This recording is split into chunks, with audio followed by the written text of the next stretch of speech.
really didn't expect this. This vehicle here is a big surprise to me, especially on the interior.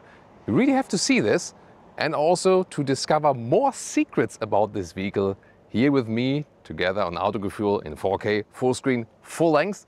Let's go with the Citroën C5 Aircross, new generation, and also a new styling with this new Citroën design language. A logo that is now more retro inspired, definitely.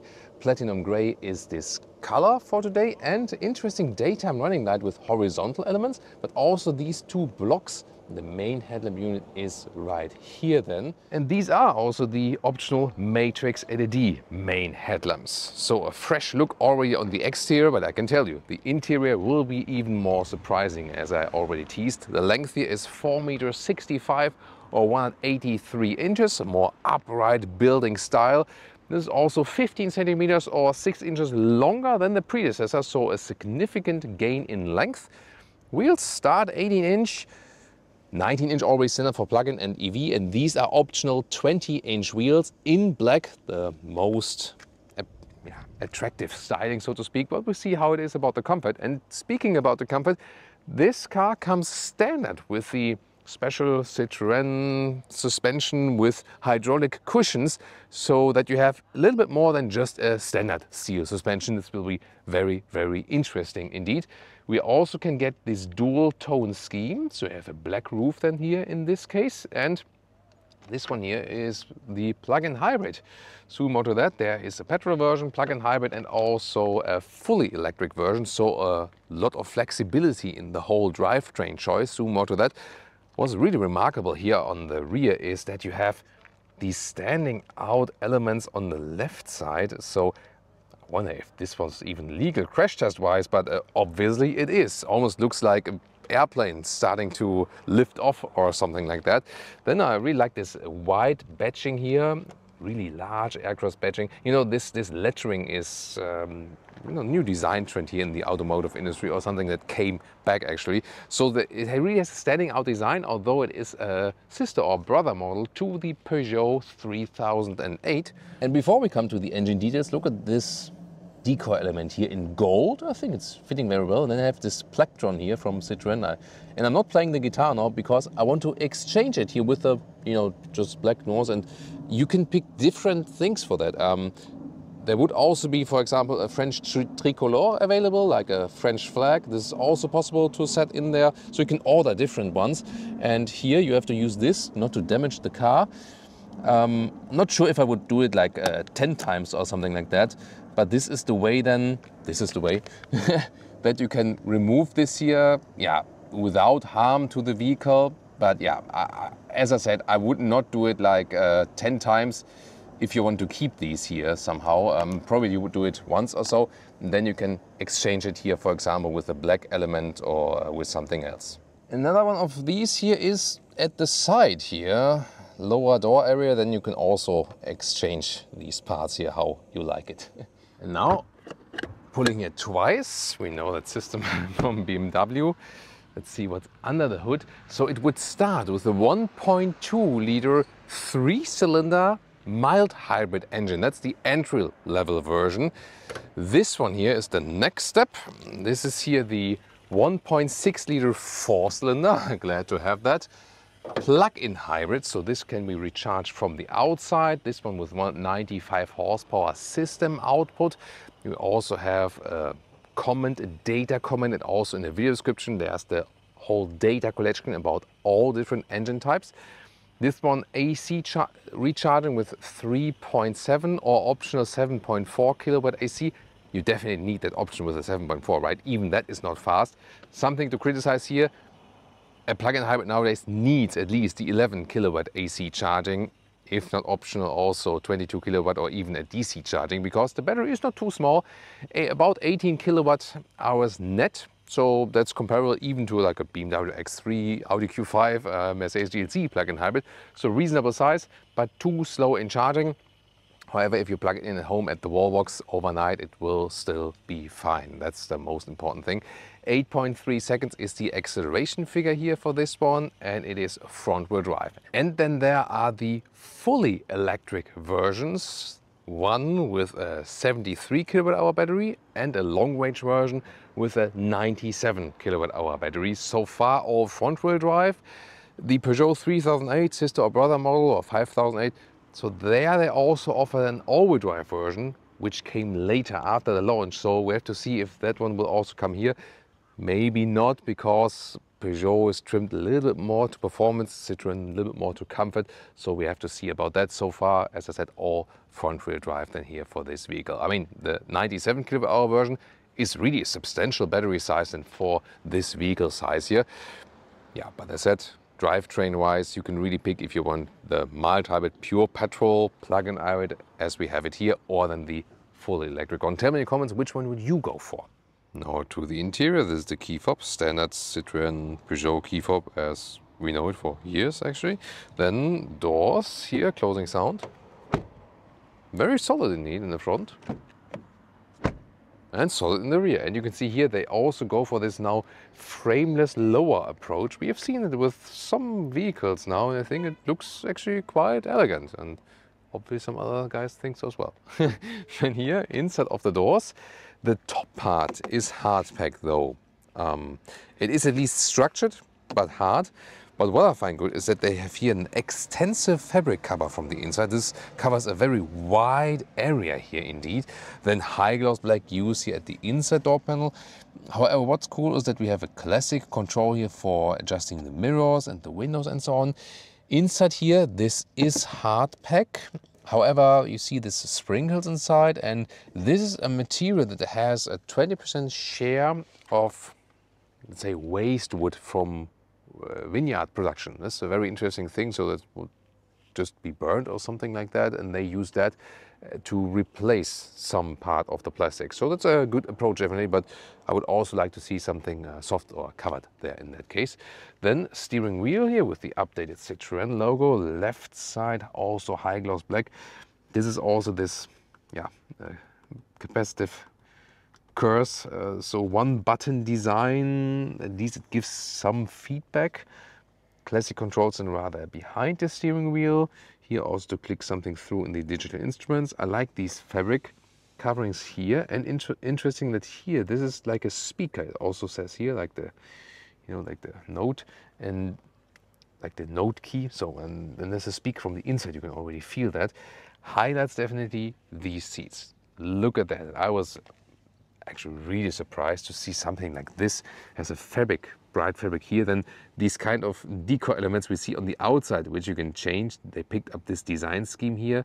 Then you have another detail in a darker gray, and then here these luxury pads, perforated leatherette, and is really soft, and it feels great both in the seating depth and also the material, which is a high-grade leatherette.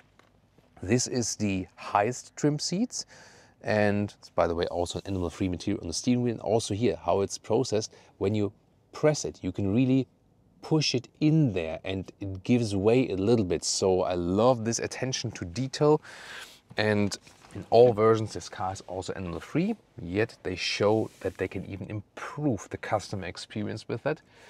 Highest trim, leatherette inside, fabric outside. Mid-trim, fabric inside, leatherette outside.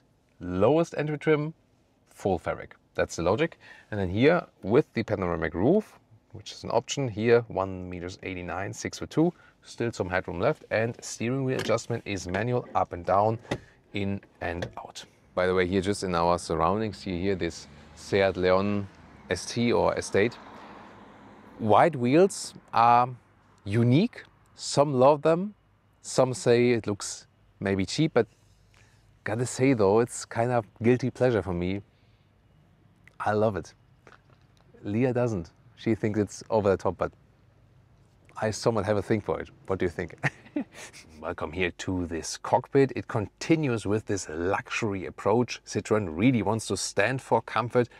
This is the reason why they also introduced these special seats, and I can't get over it. They really look amazing, they feel amazing, and they're also indeed very comfortable. So big fan of these. Maybe at the later stage I can also take a look at the mid-trim or entry trim level seats. They would surely be also very interesting. Then also very appealing, Here, this white fabric used on the dashboard, that looks pretty cool. And also here, once again, attention to detail, it's not just the fabric cover. It's really, when you here, use your thumb or something and push it in, it's really a soft foam behind that. And I love that attention to detail. And these design elements here, these horizontal strips, again used here also on the interior, then a horizontal stress here. Only the top dashboard, this is all hard pack, and I discovered something to improve here, like where the head-up display is cut in. Here, this part you can basically press here. Maybe it's an early version, maybe that's why, but if the Citroën product managers are watching, this is maybe something to improve or to fix in the factory, definitely. 10-inch digital instruments, zoom out to that. 13-inch in the infotainment. It has this vertical orientation, zoom out to that. Quick preview that we have the climate unit here, relatively large and accessible in the lower part. You know that I'm always a fan of the physical interface, like here we still have for the volume jog, so that's at least possible. And important to know, this here goes to vehicle functions. And the cool thing is when you press and hold that, then it automatically turns off the lane keeping assist and the excessive speed warning. EU speed chime law, blah, blah, blah, beep, beep, beep. I'm not 100% sure if you have to set that first or if it's automatically programmed in, but you see that it's possible, and there's a very straightforward way because you have to, by law, always deactivate it with every new startup. So good that they introduced this feature also in this very vehicle. You see that this middle console is floating, and on top of that, you can see you have the inductive charging pad for your phone. It's also ventilated.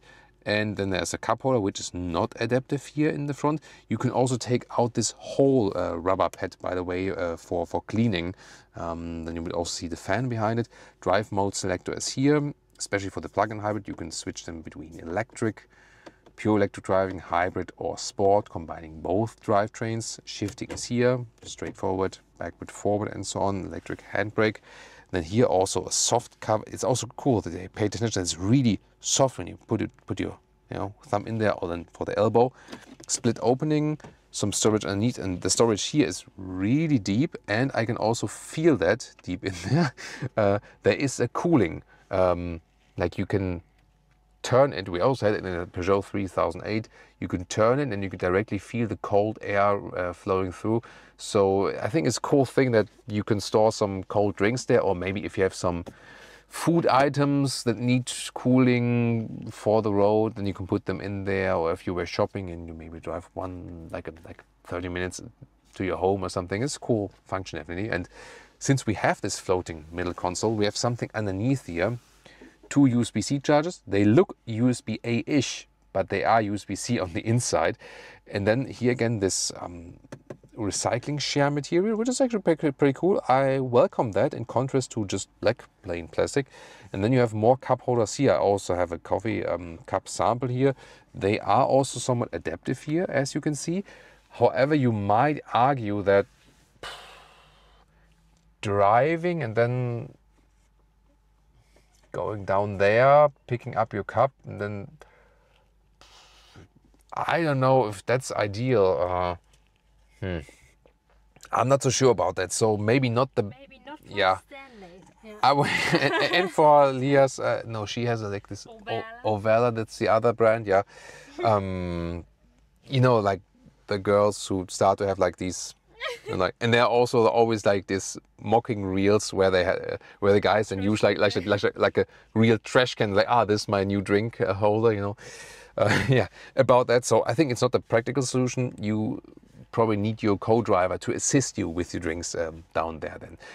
But besides that, it's a really lovely interior. Yeah, maybe only that here there's this button in the lower part. It's once again, it's also this Mercedes logic, right? It's one button, but all the different button functionalities are on one thing. But at least, as I said, it's cool that you can press and hold one button and then all the beeping stuff is off. And the driver POV with the digital instruments. EV range, by the way, yeah, maybe 70-80 kilometers, something like that. And then 135 kilometers now is the maximum electric speed, the only electric speed. Of course, it goes faster than that with the combustion engine. You can also change the styles, also with the map view. That is also possible. And then we also have a head-up display. It's always hard to pick it up on camera. It's not flickering on your real eye, by the way, but it's actually very, very large, larger than you would imagine. And some details to the infotainment. So far, the car internal GPS was not that well usable here, but now with the new C5 model, it actually is. I mean, it's even decently responsive and looks quite good. So you can also drive with the car internal GPS, that would be possible. And then they have this logic that the cooling of the seats on the right and the heating on the left, you have to get used to that, but yeah, that works. So cooled seats, ventilated, pretty nice, heated steering wheel, all available. And there is actually even more. So when you press a button, this menu appears and you can see you can pump up the side bolsters of the seat, like these, for a sportier driving experience, for example, or more open that is possible. There's even seat massage available. A cat paw massage can activate it here, and it was actually quite intensive, this cat paw massage. Very interesting. So yeah, I mean, just reaching it in the infotainment system, sometimes, like here, for example, you have the seat cooling here, and then you can adjust the levels right there. But then when you press here again, nothing happens. Then you have to decide between heating or cooling, and then you can press here again. Maybe there might be some better solutions for that. And maybe you still hear the cat paw massage going all the way here. So deactivating that now again. And Apple CarPlay, it's like here, nice integration also with that. And here in CarPlay, when you use Apple Maps, you can also have the Apple Maps in the digital instruments.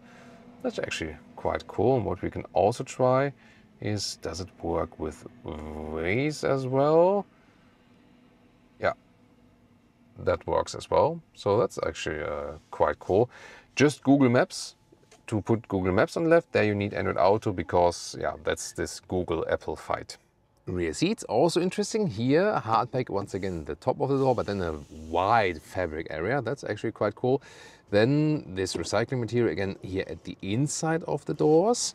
There is a very interesting cover here for the ISOFIX. This looks also reappearing here with these zippers actually, and then you can leave them open if you frequently use the ISOFIX. It goes quite deep in there though. And also this special lever here, this is what you pull then for the cargo position of the seat. So I think I better show you that on the other side, because it's better visible here. So this is then the difference. So the cargo position, more upright, more trunk length in the upper area, or you can move it back again. And this is what you have to do from here. I'll soon show that to you again in the trunk. Really cool that also for the rear seats we have these very plush premium cushions here, this quilting so to speak, and this once again the high grade perforated leatherette, and it's really, you see here, it's really soft, adapts to the body. That's a lovely feature of this vehicle, definitely. Then here, middle part, the armrest folds down, is somewhat adaptive also with these rubber pads, for example. So this also looks like a good build quality. We can also just fold down this middle part here as a ski hatch, so that would also be possible. Here in the lower part, in the top trim, we also have seat heating for the rear seats. We don't need that today.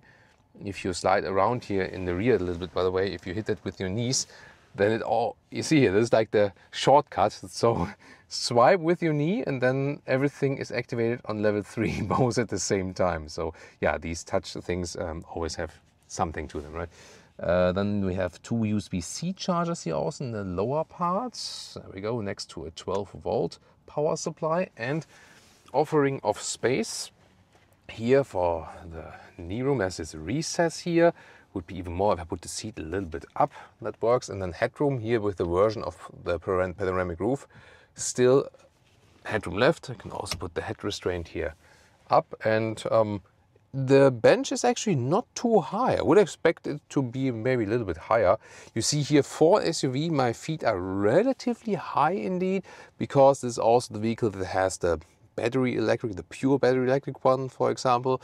And yeah, considering that, I would have expected the bench is also a little bit higher. Maybe would have been a little bit more comfortable. I'm not sure about that. Maybe it's a personal thing, but overall it's good comfort because of these soft cushions here and so on. So I think this one is a check then. And here the panoramic roof, you can even see it better from behind. At the moment it's opened, and I can also close that here. So this is one that you can still actually open, which is kind of rare these days. It's an option even for the highest trim. Or is it included in the max trim? Maybe. It depends also on the market. And this is then here the shade also with a nice bright seating. This also makes this interior really light. So this light gray styling of the interior is really beautiful. And now to the trunk or the boot, 650 liters, electric hatch. And let's see what we can make use of that so that you can see everything better. Let's move this top part first. There we go. Now we have a nice visual on the trunk. Here this also fits in under the cover. And then we have 1.40 meters in width. The standard length here is about 93 centimeters, 36 inches. And here you can see this is the mentioned cargo position. So this is then a little bit more forward. This would be the more backward position. You can adjust it from the... Look at that. Here. Have you seen that? That's interesting, right? This is like the protection of this mechanism that you don't see like the metal hinge. This is like how it is folded. Interesting. Yeah, I mean, attention to detail. And then the height is a thing because it can be higher. Let me show you here. This cover here, I can lift it up. Then there is space underneath. For example, also for charging cable. Ah, yeah. Good point from Leah. Wait a minute. Like this. So I can also put it up like this and it holds so you have your hands free for that. So that's an intelligent solution here with these small clips at the side. They do that actually. And then I can also put it here in the lower position like this. So I can carry it around with me. And then the maximum height here is 31 inches or 80 centimeters. So well usable. To fold the seats completely, well, when the cover is out here, I can also reach over and then fold them like this. Also when, what does it do when they are in the cargo position though? Let's see. Ah, that works. Yeah, interesting. So of course, in this case, there is a step, but if I put it then in the higher position again, like this, then we have the even transition, and then the length to the front seats is 1.73 meters or 68 inches, and that is really decent. And yeah, there you can once again see here the difference between when this hinge here is folded in. And interesting idea from Leah. She was suggesting this reminds us of an accordion, you know, like driving the Citroën C5 Aircross. We have here the hybrid, 195 horsepower, and will soon also make a motorway acceleration. First of all, starting here with what you would do also with the hybrid, some city low speed use, then the electric mode is triggered. I can also go to the dedicated electric mode, would also be possible if I, for example, want to first drain the battery completely, and then, you know, or maybe in most senses this is just fine when you commute to work or something like that. And we have the 20-inch wheels here, together with the standard suspension with hydraulic cushions. See how that combination plays out. And of course now here in the electric mode it's really silent, even though it's picking up a small summer rain shower, so to speak. But that's also of course a part of being on the motorway very soon, that we check out the noise insulation and so on. Some other Citroën C5 Aircross coming towards us. And I gotta say though, even already when we're driving in slow speed here, the throttle input is really sensitive. So you have to be gentle with it, also not to stress your passengers. And also the brake input is very sensitive. So there's first an area where there's hardly anything from the brake, and then suddenly it's really aggressive. And almost the same applies to the throttle. So you really have to learn that, to be really gentle on the throttle, because especially here in the electric mode, it really goes forward quite quickly, although it's not a super acceleration machine like this 8.3 seconds 0 to 100, but especially then the brake, you know, like here sliding, then suddenly you get like a brake burst. So there's no transition between it, and I'm not sure if this one has to do with the brake blending between the recuperation and the friction brakes. That is sometimes the case for plug-in hybrids, so this is maybe something they can work on here with this vehicle. It also goes a little bit back and forth depending on what you do. So you can also see, I would let it run when you just daily use it, but here now for our review, this is helpful, for example, to see now there's energy coming back to the battery when I'm just rolling, or here when I'm hitting the brakes. When I'm on the throttle again, here from the battery, which is also placed in this lower part, like with the full electric version, from the battery to the wheels. And when I soon hit the throttle even harder, going on the motorway, then we would also see the combustion engine hop on and see about the full acceleration of that one. Steering is light, but also sensitive. There is no dead zone area, so that's actually quite likable. And although we had some speed humps here and so on, it's actually fine. It's easy to control. The suspension is evening out these 20-inch wheels pretty well. So sometimes we have these large wheels on vehicles and then the vehicles really get very uncomfortable. In this case, not at all. So really good job with the suspension to set the emphasis on comfort. And now we can also put it here to the sport mode. Like it just started with the rain, the road is not too wet, and they also have quite a rough tarmac here, which sucks some of the rain away. Now you can see the combustion engine is also active. It's not that visible though, gotta say that, in the display. And we are here from 50 kilometers an hour, and let's accelerate out, let's go. Woo!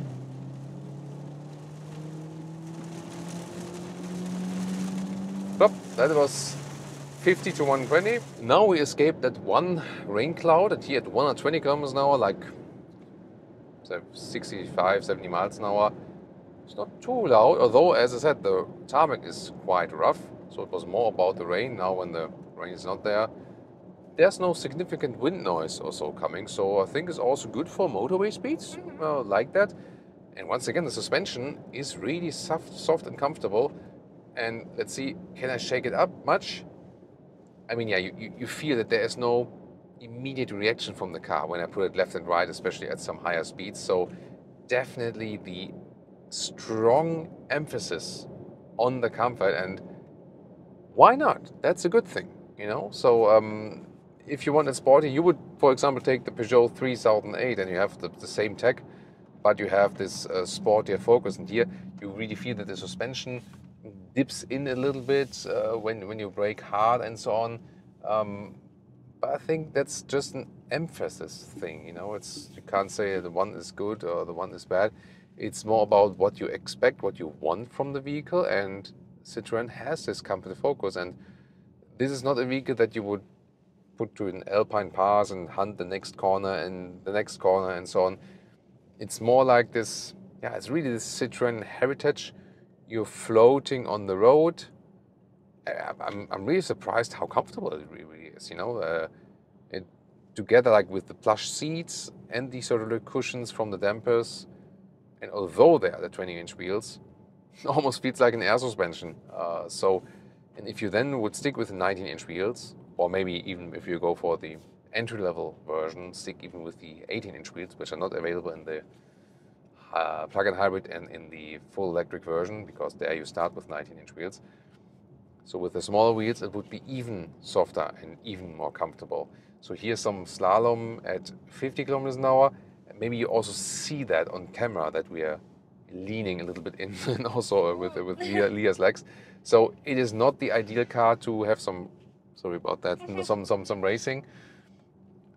But the fun is more about going straight and enjoying that comfort with the seats. And actually, there's no dual insulation in the windows, but I think it's fine. It's very well insulated, and enjoying this floaty ride with that suspension. That's actually pretty cool. Here in the hybrid mode, by the way, I went back to that again. You can see here at the moment the engine is shut off again. Maybe you've seen it here in this dual mode. When I go to the sport mode, then it directly also applies some engine brake, and that can also regenerate energy. But here, there was this short moment where blue and white was mixed, that you have power from both. And here at the moment there's the combustion engine where you see everything in like white or gray. And then here, when I accelerate, you see here power from both. So interesting to see technology in motion. So that's always a cool thing to see.